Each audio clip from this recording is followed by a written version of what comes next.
కూడా గత ప్రభుత్వ పెద్దలు తప్పుపట్టినట్లు తెలిపారు. అలాగే జస్టిస్ పిసి ఘోష్ కమిషన్ కూడా ఇదే అంశాన్ని చెప్పినట్లు సీఎం ప్రకటించారు. ఇక దీనికి సంబంధించి ప్రధానంగా కీలకమైనటువంటి అంశాలు వినిపిస్తున్నాయి.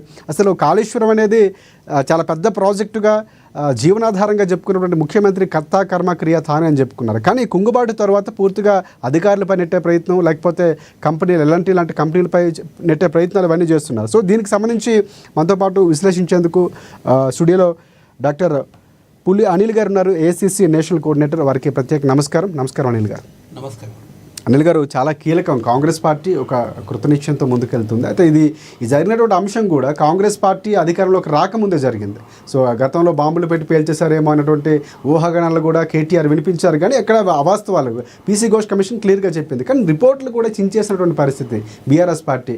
ఇది పూర్తిగా ఒక పక్షానికి లేకపోతే కాంగ్రెస్ పార్టీకి అనుకూలంగా వచ్చినటువంటి రిపోర్ట్గానే భావిస్తున్నారు. అసలు దీని గురించి ఏం చెప్తారు?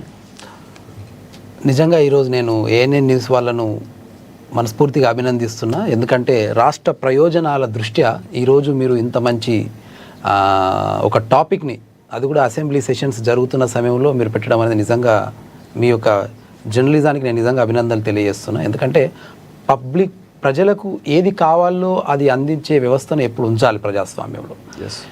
నేను కాళేశ్వరం గురించి మాట్లాడాలంటే ఇప్పుడు 2 రోజులు జరిగినటువంటి అసెంబ్లీ సెషన్స్లో నిన్న మాత్రం దాదాపు పూర్తిగా కాళేశ్వరం మీదనే వాడి వేడిగా చర్చలు జరిగింది. దాదాపు రాత్రి 2 గంటల దాకా ముఖ్యమంత్రి గారు, యావత్ క్యాబినెట్, ప్రతి ఒక్క ఎమ్మెల్యేలు, ప్రతి ఒక్కరు కూడా ఆ విషయం పైన చాలా కులంకషంగా చర్చించడం జరిగింది.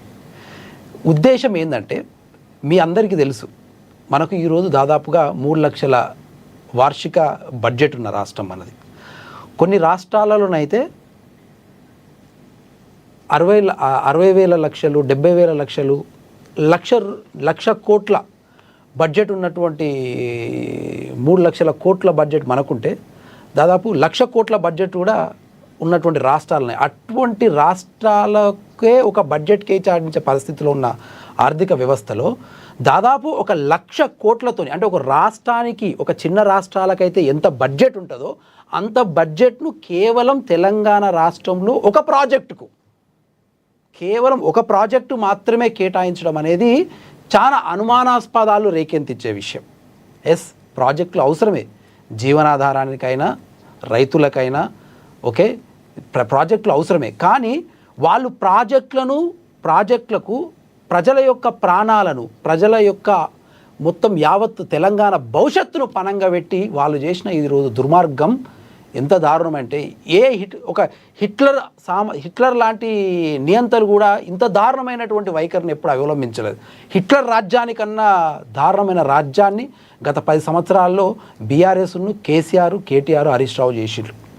ఎందుకంటే 1,00,000 కోట్ల రూపాయలు అంటే, ప్రాజెక్టు రావడం వల్ల ప్రజలకు నీళ్ళు వస్తాయి, ప్రాజెక్టు రావడం వల్ల వ్యవసాయం పెరుగుతుంది, ప్రాజెక్టులు రావడం వల్ల ఉత్పత్తులు పెరుగుతాయి, ప్రాజెక్టులు రావడం వల్ల దానితో నిరుద్యోగులకు ఎందరో ప్రత్యక్షంగా పరోక్షంగా జీవనోపాధి దొరుకుతుంది. కానీ ప్రాజెక్టులను పనంగా పెట్టుకొని వీళ్ళు ఆర్థిక లావాదేవీలు చేసి వాళ్ళ స్వలాభం కోసం, వాళ్ళ సొంత ఆలోచనలు, వాళ్ళ సొంత ఆస్తులు పెంచుకోవడం కోసం ప్రజల యొక్క జీవితాలను పనంగా పెట్టి వీళ్ళు కాళేశ్వరాన్ని గట్టిలు చూసిలా.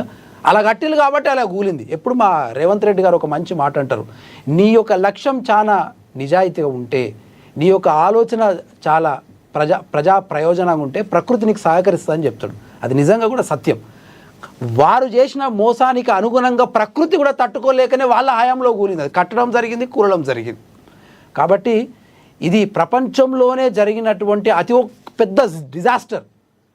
నిన్న కామారెడ్డిలో కానీ అనేక ఇక్కడ ఇంత కాంగ్రెస్ పార్టీ చేస్తున్నా మరొక 350 కోట్లు పెడితే అది రిపేర్ చేయొచ్చు, కానీ కాంగ్రెస్ పార్టీ రాజకీయంగా వాడుకుంటుందని చెప్తున్నారు. ఎందుకంటారు ఇలాంటి వ్యాఖ్యలు చేస్తున్నారు?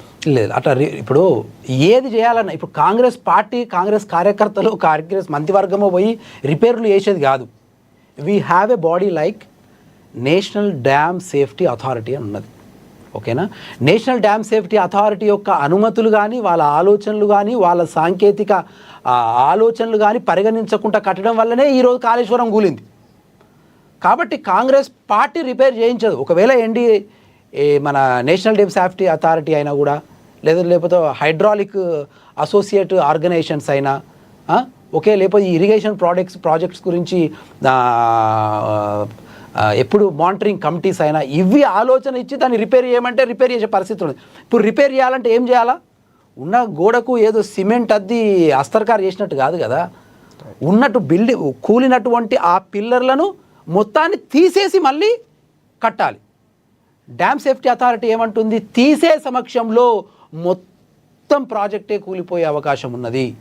కాబట్టి దాన్ని ఏ రకంగా మెరుగుపరిచి కట్టాలనేది ప్రభుత్వం యొక్క ఆలోచన. అదేవిధంగా అది సాంకేతికంగా ఇచ్చేటటువంటి ఇన్పుట్స్ వల్ల ప్రభుత్వం ముందుకు పోయి కడుతుంది, కానీ మాకు రాజకీయంగా ఉపయోగించుకోవడానికి కట్టకుంటున్నది కాదు. దాని ద్వారా ఇంకెక్కువ నష్టం జరిగింది అనుకోండి. వాటర్ ఇప్పుడు వర్షాకాలం ఉంది, వాటర్ చాలా ఫ్లో ఉంది. ఒకవేళ మేము కట్టే సమయంలో వర్షం ఫ్లో ఎక్కువ రావడం కానీ వరద నీరు ఎక్కువ చేరుకోవడం వల్ల జరిగిందనుకోండి, జరిగే నష్టం ప్రాణ నష్టానికి బాధ్యతలు వహించాలి. సర్కారులో ఉన్నాం మేము. మాకు ప్రజా ప్రయోజనాలు, ప్రజా ప్రాణాలు, వాళ్ళ యొక్క ఆలోచనలు ముఖ్యం కాబట్టి మేము ఆచితూచి వెనుక ముందు అడిగేస్తున్నాం. రైట్. అంటే ఇక్కడే బీఆర్ఎస్ పార్టీ అంటే నిన్న నిరసన కూడా తెలిపింది. సో ఎందుకంటే నిరసనలు తెలపడం అంటే చట్టబద్ధంగా లోపలికి వచ్చి తప్పు జరగలేదు అనేటువంటి అవకాశాన్ని కల్పించాలి, మాట్లాడడానికి కూడా అవకాశం కల్పించట్లేదని మాట్లాడుతుంది. నిన్న కాంగ్రెస్ పార్టీ 10 గంటల పాటు చర్చించింది, ముఖ్యమంత్రి గారు స్వయంగా చెప్పారు, మనం కూడా చూసాం. కానీ ఎందుకు బీఆర్ఎస్ పార్టీ ఇలాంటి వ్యాఖ్యలు చేస్తుందంటారు? నిన్న అసెంబ్లీలో ప్రతిపక్షాలకు పూర్తి స్వేచ్ఛను ఇచ్చింది మాట్లాడడానికి. ఒక ప్రజాస్వామిక వేదిక పైన వాళ్ళు ఎన్ని గంటలు అంటే అన్ని గంటలు. నిన్న ముఖ్యమంత్రి గారు ఎంతసేపు మాట్లాడిల్లో, మా మంత్రులు ఎంతసేపు మాట్లాడిల్లో అంతకు అనుగుణంగా ప్రతిపక్ష నాయకుడి లేకున్నా కూడా ప్రతిపక్షానికి, ప్రధాన ప్రతిపక్షానికి, ఒక ప్రతిపక్షానికి ఎంత సమయం ఇల్లో అంతకు 3-4 రేట్ల సమయాన్ని కూడా ఇచ్చినాం. వాళ్ళు మాట్లాడారు. దానిలో మాట్లాడేది ఏమున్నది? మేము పేపర్లు ముందర పెట్టి, సాక్ష్యాధారాలు ముందబెట్టి, సాంకేతికతను ముందబెట్టి, ఓకేనా, మేము ముందు పెడితే వాళ్ళు రాజకీయంగా ఎదుర్కొనే ప్రయత్నం చేస్తారు.